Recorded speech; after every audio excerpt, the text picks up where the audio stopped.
นะโมตัสสะภะคะวะโตอะระหะโตสัมมาสัมพุทธัสสะนะโมตัสสะภะคะวะโตอะระหะโตสัมมาสัมพุทธัสสะนะโมตัสสะภะคะวะโตอะระหะโตสัมมาสัมพุทธัสสะ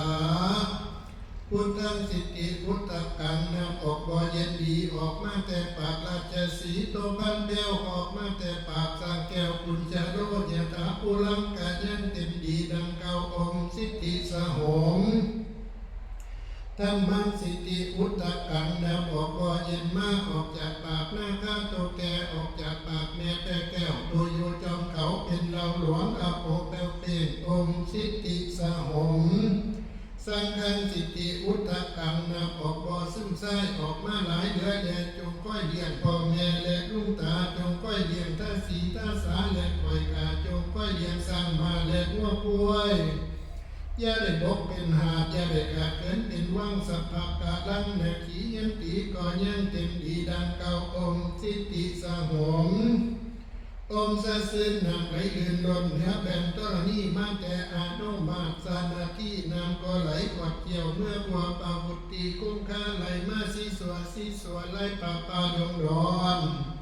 นำมาก่อนสื่อว่าพระพุทธคุณไปเป็นปุกแก้วมุขค่ำนำที่บ่อท่องพวงปัดตอกทักทีนี้ปัญจนาที่นำอันนี้กามิหาแม่นำอันใหญ่เหลือหลาย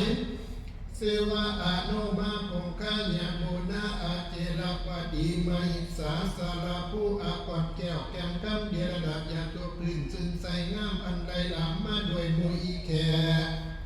และมังกรซ่อนร้อนเป็นที่อยู่แห่งโมมัจฉาพ่อหอยกูจะพดจริงคนแต่ละน้อยให้ได้เงินคำเสือและผ่ามาเกลือหลายทั้งงัวกล้วยเกิดมาบ่อปันเมีย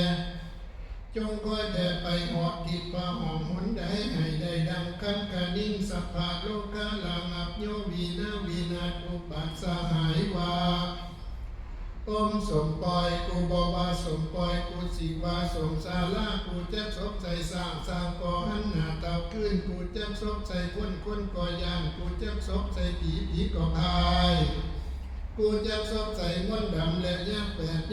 สร้างมูสเนก็หายวัดซ้ำกูจะซบใจน้ำก็เพื่อนปากทางว่างกูจะซบใจป่าก็พายหนีจากน้ำกูจะศพใส่ผีเสือนำก็ลวงหนีหอดเมืองจีนเพราะเมื่อตาเว้นเทียมก็มีหมู่มัจฉาสังกายาแล้วหอยหนักบ่หน่อยก็มาอยู่อาศัยนำไหลไปตัวห้องไปตัวจักรราชชมพูคนทั้งหลายเห็นก็ยินดีสมเสนคนอยู่ในแผ่นปืนตอนนี้ก็สมเสนยินดีอาบแล้วหิวหาบเอาหนี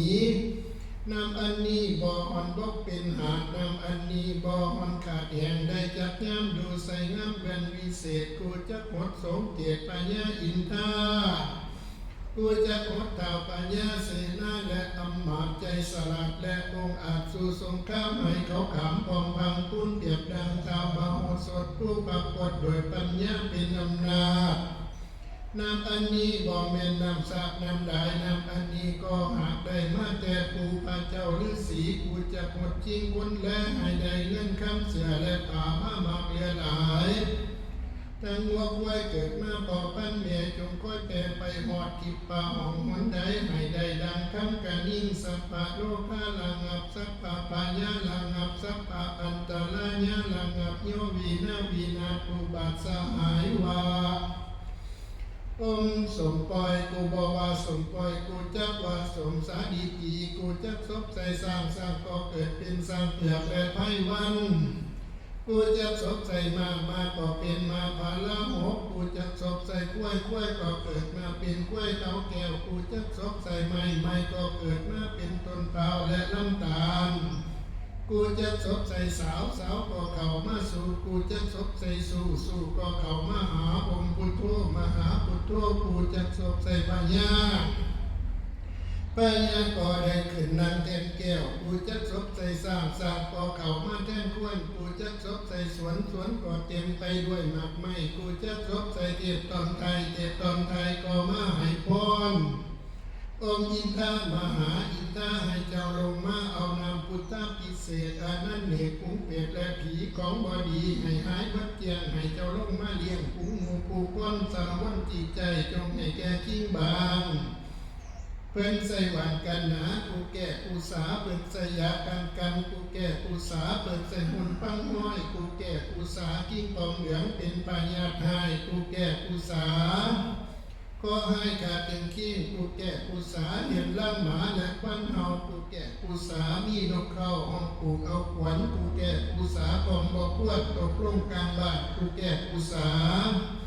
เห็นล่างงูและหนอนไตกูแก่กูสาหนึ่งเขาเหลืองเป็นเลือดกูแก่กูสากูจักษาเมื่อผู้เกาขังกูจักษาเมื่อนำเกาเขียวกูจักปัดจังให้ก็หายกูจักปัดจังไพ่ก็หายสานังพันเตสัพพะเกหังพระตาลากิตาโอมหูรูสาหายวา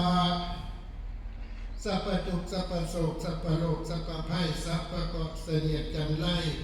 วินาศสันตุวินาศสันตุวินาศสันตุ